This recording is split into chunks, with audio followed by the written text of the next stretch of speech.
The story the world thinks it knows begins with a photograph and ends with a courtroom calendar. For years, Angelina Jolie and Brad Pitt were not just two famous people who fell in love. They were projected on billboards and magazine covers like a modern myth, a family that seemed too large, too beautiful, too purposeful to ever break. And then it did break, not with one clean crack, but with a long grinding sound that kept echoing long after the first headlines faded. 8 years is a long time to be in public limbo. Long enough for children to grow into adults while their parents are still arguing over what happened, what was promised, what was owed, what was protected, and what was taken.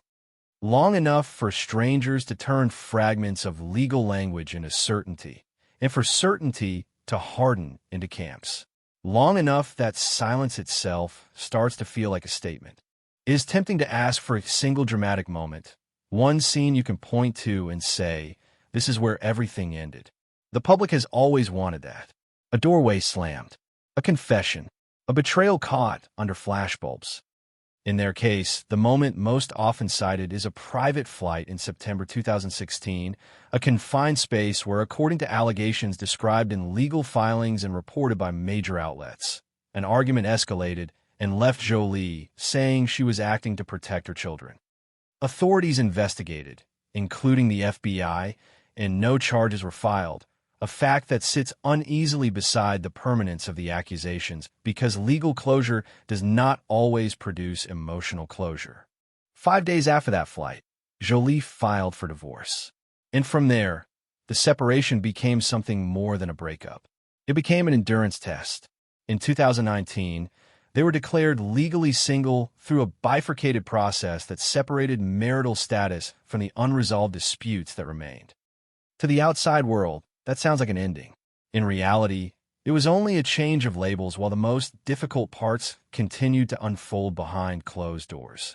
What makes this saga so consuming is not only the celebrity of the names, but the collision of two narratives that refuse to merge.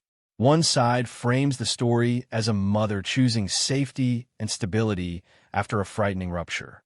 The other frames it as a man confronting addiction and personal failure, insisting he is not the monster the world wants to cast, and fighting not to be erased from his children's lives. Both narratives contain pain. Both narratives seek legitimacy. And because so many details are sealed, negotiated, or disputed, the public fills the gaps with imagination, the most dangerous kind of certainty. There is another layer, quieter but just as revealing, that turns the divorce into a parable about what love leaves behind when it is converted into property. Château Miraval was once described as a shared dream, a French estate and winery that symbolized a private refuge from fame. After the split, it became a battlefield of contracts and consent. Pitt sued after Jolie sold her stake through her company to Tenuta del Mondo, a buyer linked to the Stoli Group's Yuri Scheffler, arguing the sale violated prior understandings about mutual approval. Jolie's side has pushed back in court, arguing her reasons included not wanting to remain tied to an asset weighted by trauma and dispute. Even after the divorce settlement was reached, Miraval continued as its own separate war, cold and procedural, like a second marriage made only of documents. And then, late in 2024, a word finally appeared that many thought would never come. Settlement. Multiple reputable outlets reported that Jolie and Pitt reached a divorce settlement at the end of December 2024, more than 8 years after the filing. The reporting emphasized exhaustion and relief, not triumph. No victory lap, no romantic epilogue, just a door that finally closes after you have forgotten what it felt like to live without it looming in the background. If you listen closely, that is the hook hiding beneath the glamour. This is not a story about a perfect couple collapsing. It is a story about what happens when a private rupture becomes a public institution, a machine that keeps moving long after the feelings that started to have burned out. It is a story about the cost of silence, the cost of speaking, and a strange way a life can be measured in filings, hearings, and delays, while the human heart is measured in sleepless nights and the small, unseen decisions made for children. The script begins by framing Angelina Jolie as someone the world watches too closely and understands too little. Flawless face on one side, secrets and wounds on the other. That framing matters because it sets up a moral logic where every relationship becomes less about ordinary compatibility and more about refuge, someone to hold the chaos at bay. In that logic, love is not just affection, it is shelter. The first shelter the transcript offers is Johnny Lee Miller, presented not as a scandal or a trophy, but as an anchor. Their story is told with deliberate intimacy, rooftops after filming, cigarettes, late-night confessions about fear and growing up. The details are cinematic, possibly embellished, but their function is clear. They establish a young Jolie who wants to be seen without being consumed. And then comes the emblematic moment that has been repeated in pop culture for years. The wedding in 1996, where she reportedly wore a white shirt and wrote his name in blood. Whether one reads it as romance, performance, or a cry for control, the transcript treats it as the purest form of devotion, reckless, youthful, and sincere. Then it pivots to the quiet end. No screaming, no hatred, just distance and exhaustion. That peaceful breakup motif is important because it becomes a contrast later. The narrator is essentially saying, Jolie knows how to leave without war. Therefore, if a war happened later, it must have been because the circumstances were beyond normal. From there, the script moves to Billy Bob Thornton, described as older, wild, already carrying the weathered edges of multiple marriages.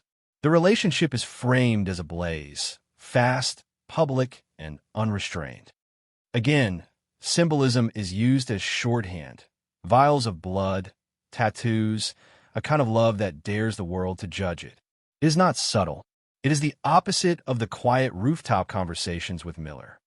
And the transcript's implication is that Jolie swung from one extreme to another because she was still trying to define what love meant when fame keeps rewriting your boundaries. The script then introduces the first major shift, Maddox. In this telling, motherhood is not a side plot. It is the turning point that changes the axis of Jolie's life from romance to responsibility. The narrator claims Thornton could not share the weight of that responsibility, and the relationship faded into a silence similar to her first divorce. No public spectacle, no scorched earth accusations, only the feeling that two people who once burned brightly now needed different air to breathe. That is the prelude the transcript insists you absorb before it even says Brad Pitt's name. Because when it finally arrives, Brad Pitt, it is not presented as just another relationship, but as the greatest, deepest love and the hinge that redefines her identity. This is also where the script begins to slide from biography into mythology. It positions Pitt as a force powerful enough to tear down every emotional barrier, a love that is both radiant and consuming. The point is not neutrality. The point is magnitude. Then the cultural shockwave appears. Mr. and Mrs. Smith in 2004. Pitt still married to Jennifer Aniston, and the idea of a connection that could not be hidden.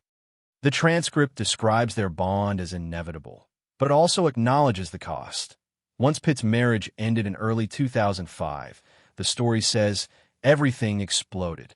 Here the language becomes less personal and more societal. Newspapers, television, the couple's nickname turning into a global label.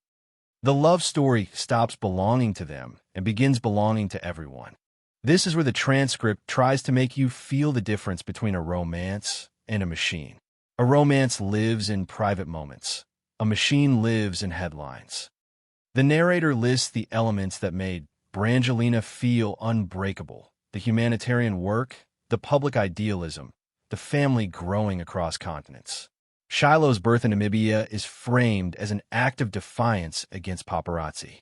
Pax's adoption is framed as expansion of a shared mission. The twins' birth in France is framed as the family becoming a kind of traveling country of its own. The details are arranged like a collage meant to prove that this was not an affair that lasted. It was a life that was built. The transcript also weaves in pain to deepen the bond. Jolie's mother's death in 2007 becomes an abyss that Pitt helps her survive. Then comes a medically specific moment. Jolie's public discussion of carrying a BRCA mutation and her decision to undergo preventive surgeries. That part of the narrative is rooted in well-known public reporting from the time, and the transcript uses it as evidence that their love faced something harsher than gossip.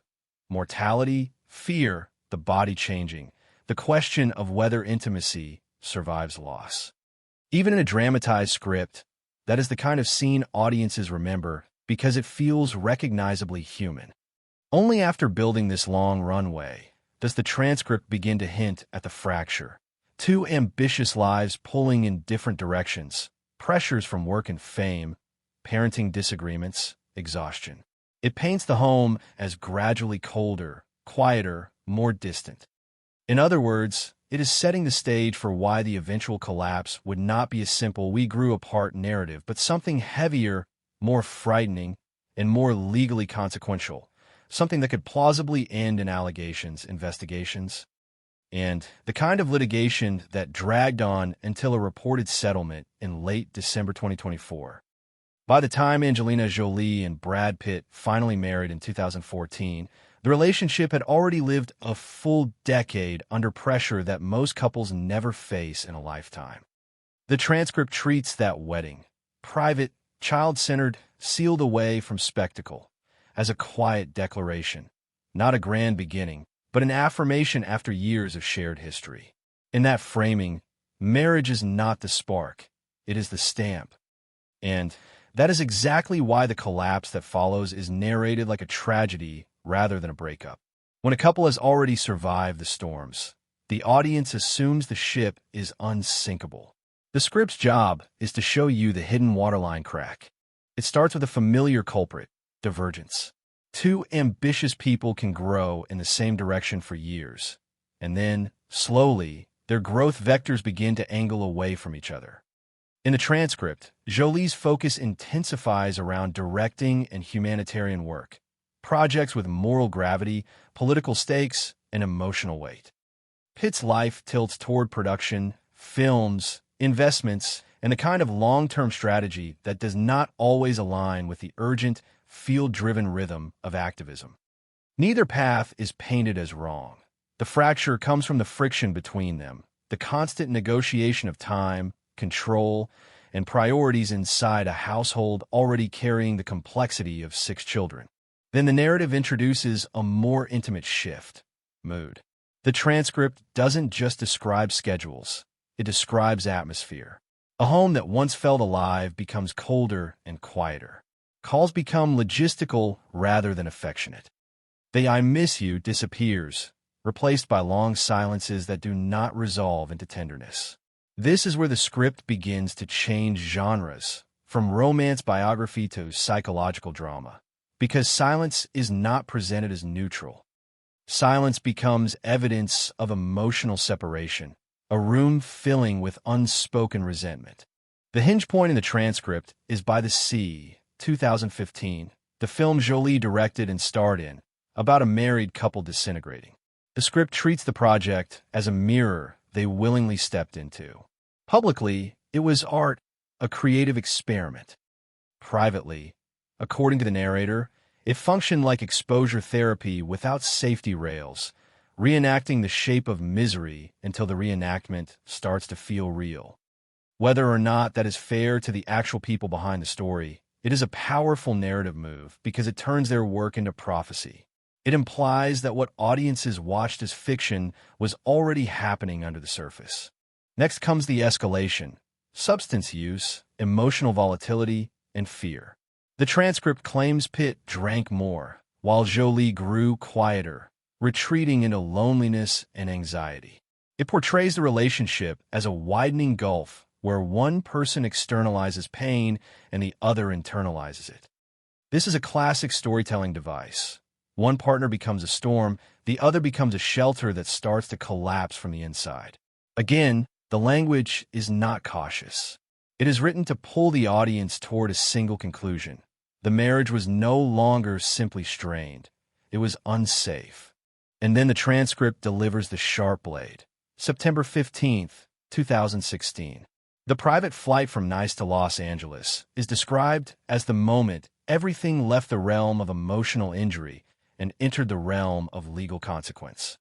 The script recounts allegations that Pitt, intoxicated and out of control, grabbed Jolie by the throat, yelled at their son Maddox, and spilled beer on Jolie and the children.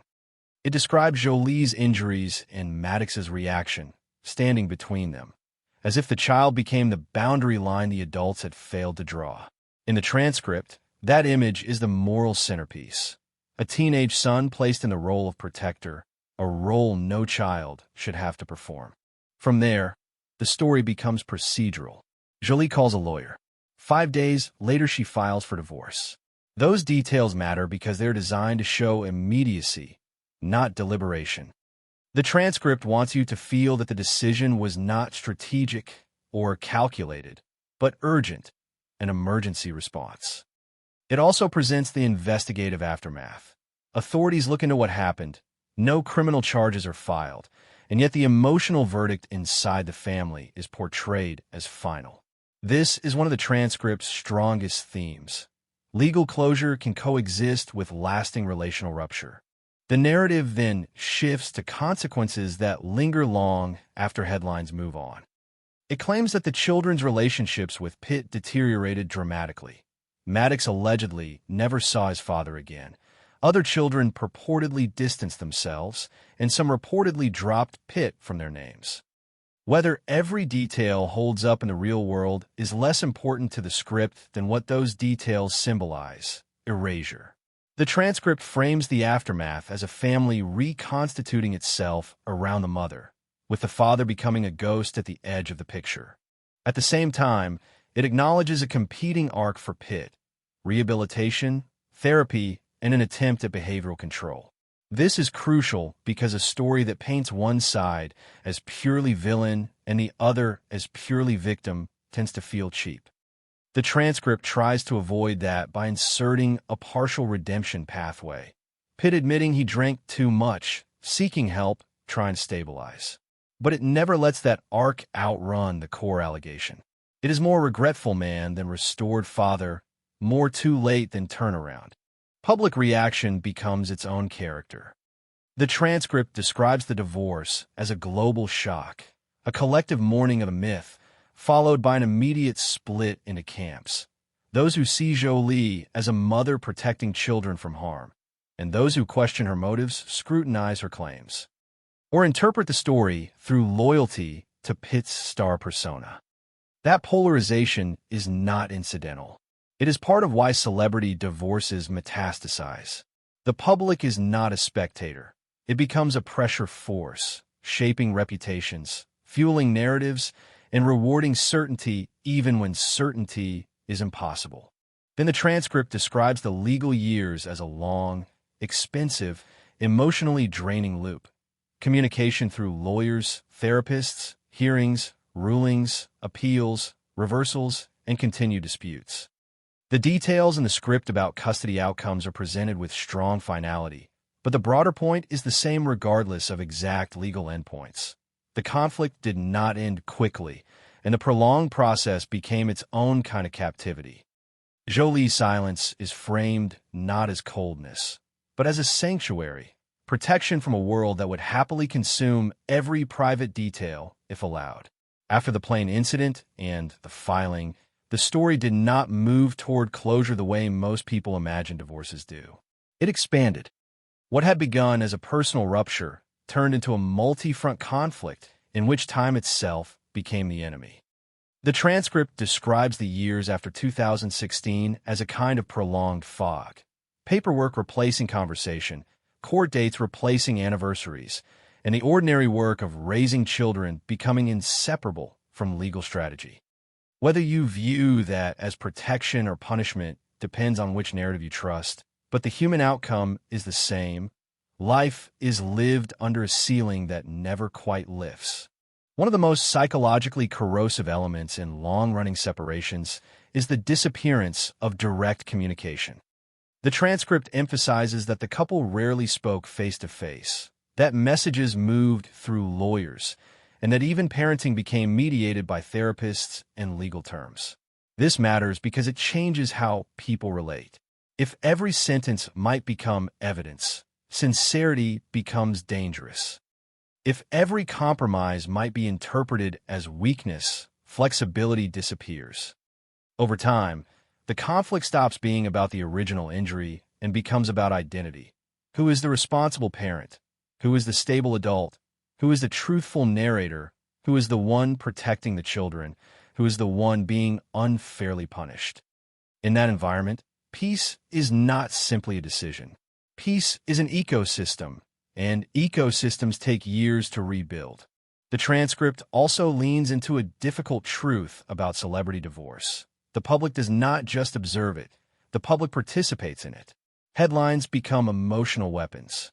Rumors become leverage. A single anonymous source can reshape reputations overnight.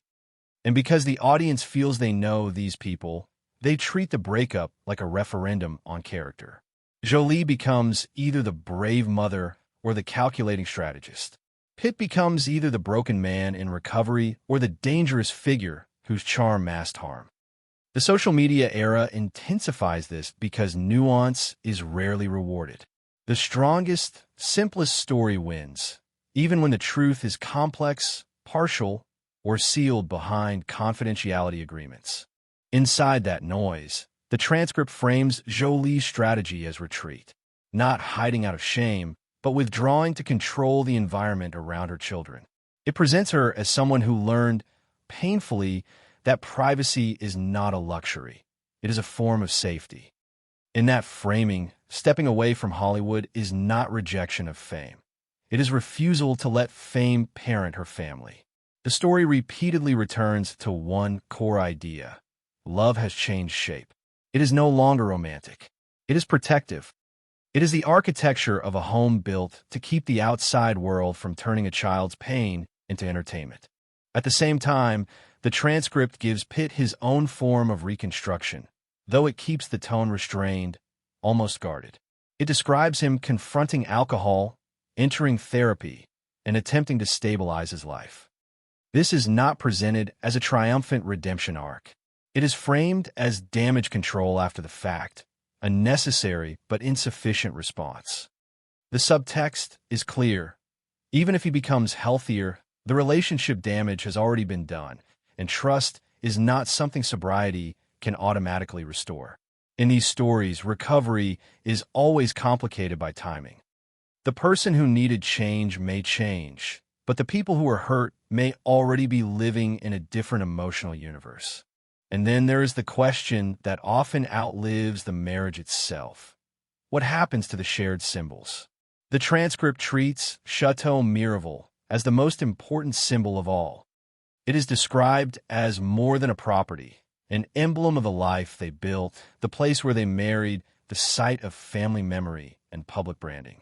In most divorces, assets are divided and life moves on. In a celebrity divorce, assets can become narrative battlegrounds because they are not only money, they are identity. Keeping or losing Miraval is not just about wealth. It is about who gets to keep the story, who gets to keep the dream, and who is forced to walk away from the physical evidence that the dream once felt real. That is why the Miraval conflict, sale, consent, lawsuits, counterclaims, fits perfectly into the transcript's theme. When love ends badly, even the most beautiful places become heavy. A vineyard stops being romantic and starts being a contract. A chateau stops being a home and becomes a line item with legal footnotes. The transcript frames Jolie's attempt to sever ties as an act of survival. She no longer wants to be connected to a property that, in her mind, is inseparable from trauma. It frames Pitt's opposition as a mix of betrayal and principle. He does not want an unwanted partner imposed on him, and he sees the sale as a violation of prior agreements.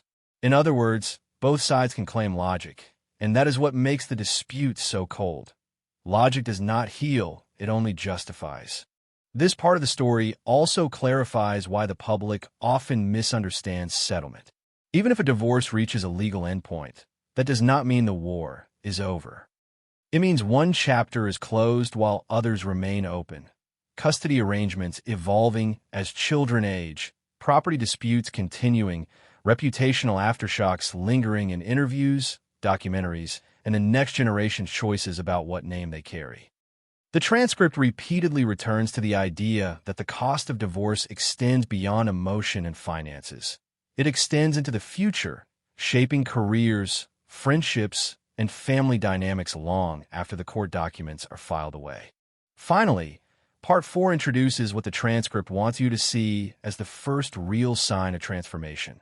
Not a reunion, not forgiveness, but redirection. Jolie moves toward work that is framed as legacy, creative leadership, projects tied to meaning, spaces designed around compassion. Pitt moves toward quieter living, relationships kept out of the spotlight, a life built around stability rather than spectacle. The transcript's message is not that either of them wins. It is that both of them, in different ways, are attempting to survive the same disaster. And that is the uncomfortable takeaway. Sometimes the end of a great love is not a dramatic final scene. It is a long, administrative process that drains people until they become strangers to their former selves. The rebuilding, when it finally starts, is rarely loud. It is small choices made daily. How to spend time, how to speak, how to protect children, how to live with a past that cannot be erased. A key move the transcript makes is to redefine what breaking silence means. It does not present Jolie as suddenly giving a detailed, explicit account. Instead, it frames her as offering fragments, statements about dishonesty, about feeling like she was not herself, about surviving because of her children. In other words, the silence that breaks is not necessarily a release of facts. It is a release of internal truth. That distinction matters because it is exactly how many public figures speak when the legal and personal consequences of specificity are still too heavy. They do not litigate the details in interviews. They reveal the emotional cost. The transcript's portrait of Jolie in these years is built on 3 claims: exhaustion, protection, and reinvention. Exhaustion comes first. It suggests that the prolonged conflict drained her, that she lived as if walking through fog, unable to feel fully alive. This is classic post-trauma language, the sense of dissociation that can occur when life becomes about survival rather than growth. Even if the viewer does not know clinical terms, they recognize the sensation, waking up and feeling like you are operating, not living. The transcript uses this fog metaphor to justify why she stepped away from Hollywood.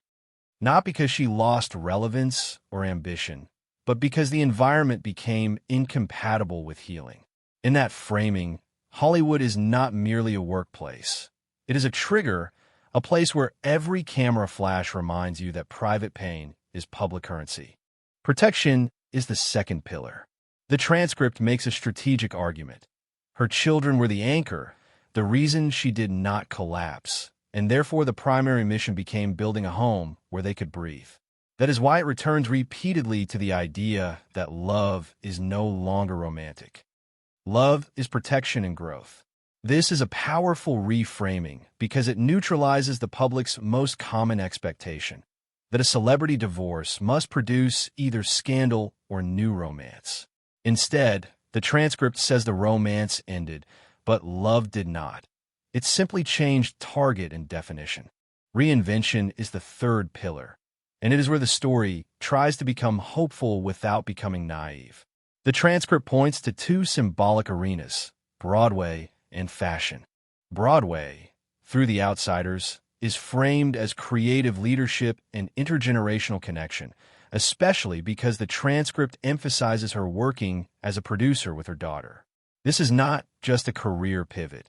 It is positioned as a reclaiming of agency. The actress who was once defined by roles becomes a builder of platforms. A producer is someone who makes the conditions for stories to exist. In narrative terms, that is a perfect metaphor for what the transcript wants you to believe Jolie is doing with her life, creating conditions for a future that is not hostage to the past. Fashion, through Atelier Jolie, is framed as sustainable creativity and social purpose, a place where those once abandoned by the world can be connected to craftsmanship and respect. This is the transcript's way of translating humanitarian identity into a tangible, culturally resonant form. The underlying message is straightforward. She is shifting from being a symbol on a screen to being a person who builds real-world structures, projects that outlast gossip. Notice what the transcript avoids. It avoids depicting Jolie as triumphant in a conventional sense. Even when it says she felt relief after the divorce ended, it insists she did not feel happiness. Relief is framed as stepping out of a suffocating room, not walking into a party. That choice is deliberate. It keeps the tone credible to audiences who understand that trauma does not dissolve because paperwork ends. It also keeps the story emotionally grounded. Survival first, joy later, maybe. On the other side, the transcript treats Pitt's post-divorce narrative as a controlled rehabilitation story. Sobriety, therapy, stabilization, and then a quieter relationship with Inesta Ramon. Again, the script is careful with tone. It does not describe him as redeemed in the eyes of his family.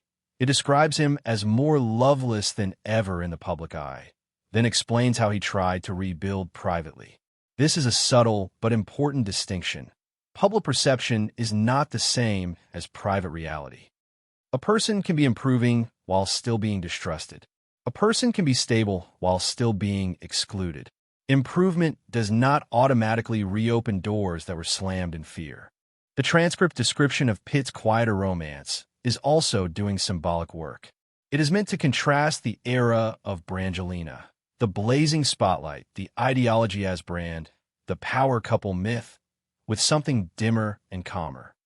The implication is that Pitt, whether by choice or necessity, has learned that high-intensity visibility is not love, is pressure.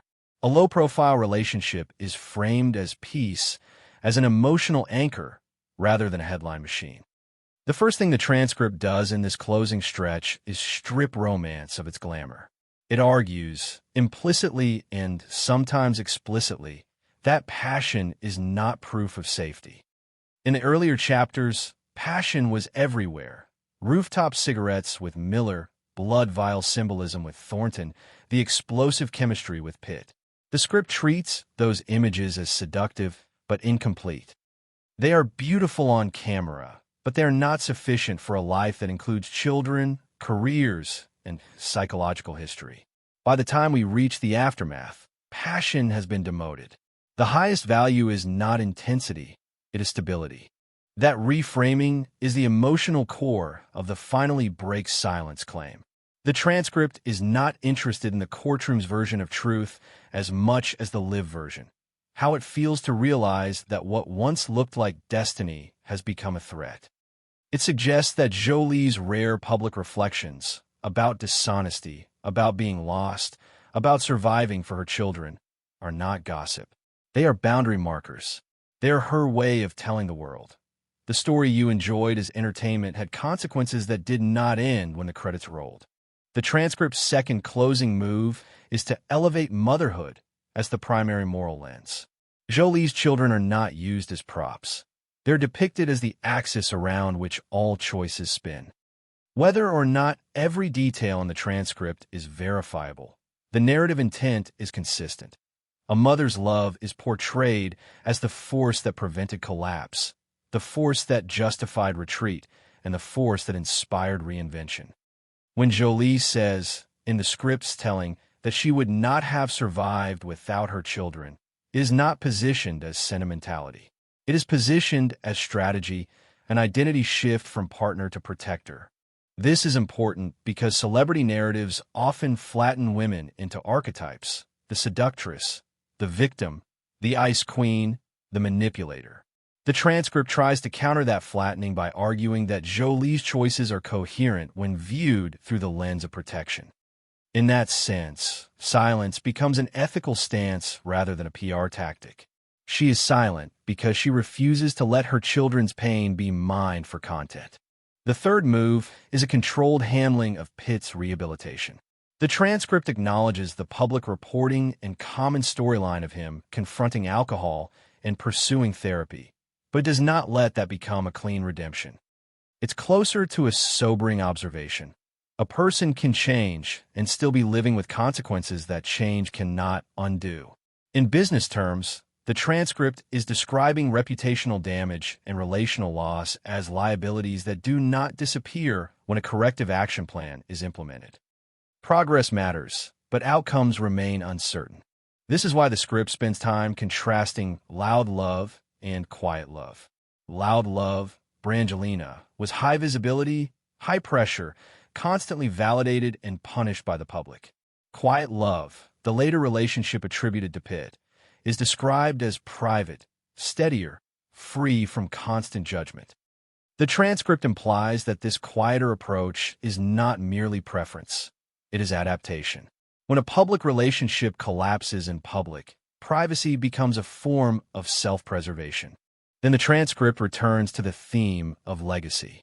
Jolie's Broadway producing and the positioning of Atelier Jolie are not introduced merely to show she is busy. They are presented as evidence of a broader philosophical shift, from being defined by personal relationships to being defined by the systems one builds. The narrator wants you to see her as an architect of meaning, someone constructing projects where creativity intersects with compassion. This is the narrative's way of replacing the divorced celebrity identity with creator and mother identity, a transformation that feels empowering without needing to declare victory over an ex-husband. In the transcript's final moral framing, the biggest lesson is about letting go. It states, in effect, that loving does not always mean holding on. Sometimes it means walking away so that growth remains possible. That line is emotionally resonant because it applies to viewers' lives, not just to celebrities. It is also a strategic storytelling move. It converts a messy legal saga into a universal takeaway. Viewers who came for drama leave with a self-help conclusion, which is one reason these celebrity narratives perform well. They satisfy curiosity and deliver catharsis. But there is a quiet tension in the transcript's ending, and it is worth naming. The script wants closure, yet the reality of this story, especially with ongoing disputes around assets like Miraval, suggests that closure is partial. Even when a divorce is settled, memory remains. Even when litigation ends, a family history does not reset. Even when two people stop speaking, the children still carry the imprint of what they witnessed. The transcript gestures at this by describing Jolie as someone who has just left a battlefield, not someone who has reached a destination. Healing is a direction, not a finish line. That is the final image it offers. Storms pass, and the heart can beat again, slowly, steadily, toward peace. Not the shiny piece of a fairy tale, but the practical piece of waking up and feeling a little less trapped than yesterday. The first element of this landing is tone. The narrator deliberately softens the language. The story is no longer framed as a burning romance or a courtroom thriller. It is framed as a journey, an emotional ballad, a long road where pain becomes raw material for strength. This shift is not accidental. Most viewers who consume celebrity drama do not want to end in paperwork. They want to end in meaning. So the transcript reframes the conflict as a crucible, something that strips away illusions and forces a person to decide what matters. In that reframing, Angelina Jolie is presented as a figure of recalibration. The transcript emphasizes that she no longer seeks to prove anything to the world. The earlier Angelina, defined by daring symbols, provocative romance, and the thrill of being misunderstood, is replaced by a quieter person who chooses stillness, truth, and freedom. The story calls this rebirth, but it is careful to define rebirth as something practical. Building a home, protecting children, selecting projects with purpose, and withdrawing from environments that turn vulnerability into commodity. The script's most consistent claim is that her children became the center of gravity, not merely a comforting detail, but the organizing principle of her identity. When the transcript says she wouldn't have survived without them, it is offering a model of resilience rooted in responsibility. The subtext is that survival is not always heroic. Sometimes it is parental. Sometimes you keep going because someone needs you to be functional, even when you do not feel whole. From there, the transcript expands the concept of love. It insists that love is not necessarily romance, not necessarily fireworks, and not necessarily a private sanctuary. Love becomes protection and growth. This is a powerful rhetorical move because it allows the narrator to keep the story about love even after the couple has shattered. It keeps the audience emotionally invested while repositioning the moral center away from the relationship and onto the family's future. Brad Pitt's role in this final section is more complicated. The transcript does not try to fully condemn him, but it does not fully absolve him either. Instead, it portrays him as someone who emerged from the split more loveless than ever in public perception, then describes his attempts to stabilize, sobriety, therapy, and a quieter, less exposed personal life. The narrative intent is to show contrast. Where the Brangelina era was ablaze, the post-Brangelina era is a dimmer light. Whether that dimness is peace, consequence, or both is left unresolved. That unresolved quality is important. If the transcript ended by declaring one person good and the other evil, it would feel like propaganda. Instead, it ends with a safer moral. Relationships can be toxic, and sometimes leaving is the only way to preserve what is worth saving. It implies, without explicitly litigating, that harm can exist even in a love story that looked perfect from the outside. And it suggests that people can try to change after harm, but the people who are hurt are not obligated to re-enter the same space. The transcript then returns to legacy, because legacy is the only kind of closure that feels larger than gossip. Jolie's projects, Broadway producing, Atelier Jolie, humanitarian work, are presented as evidence that she is writing a new chapter in which her value is not defined by who she loved, but by what she builds. This is the final pivot from celebrity relationship to human trajectory. The narrator emphasizes craft, compassion, and intergenerational connection, particularly through work shared with her daughter. That detail functions like a seal on a new identity, not a romantic partner, but a creator and mother shaping what comes next. The last moral lesson is delivered in a clean, audience-facing way. Loving does not always mean holding on. Sometimes it means letting go so both sides can grow freely. The transcript frames this as wisdom earned through pain, a mature understanding that contrasts with the earlier depictions of impulsive passion. It is essentially offering a before and after model. Youth equals intensity and symbolism. Maturity equals boundaries and responsibility. Then the narrator broadens the lens one final time, pulling the viewer into the story's why. The point is not that celebrities suffer more. It is that celebrity makes suffering visible, monetized, and distorted. In that world, even healing becomes a performance risk. That is why silence is presented as a form of power. Not the power to control the public, but the power to refuse participation in the public's appetite. Finally, the transcript ends in the tone of reassurance. Storms pass. Hearts beat again. Peace can be rebuilt. It is not a promise of perfection. It is a promise of movement, a slow return to breath after years of constriction. In that sense, the final image is deliberately modest. Not fireworks, not reconciliation, not a glamorous new romance, but the ordinary miracle of stability. And the story leaves one lingering question, whether it intends to or not. When the world watches a relationship collapse, who is the story really for? The people who lived it or the people who consumed it?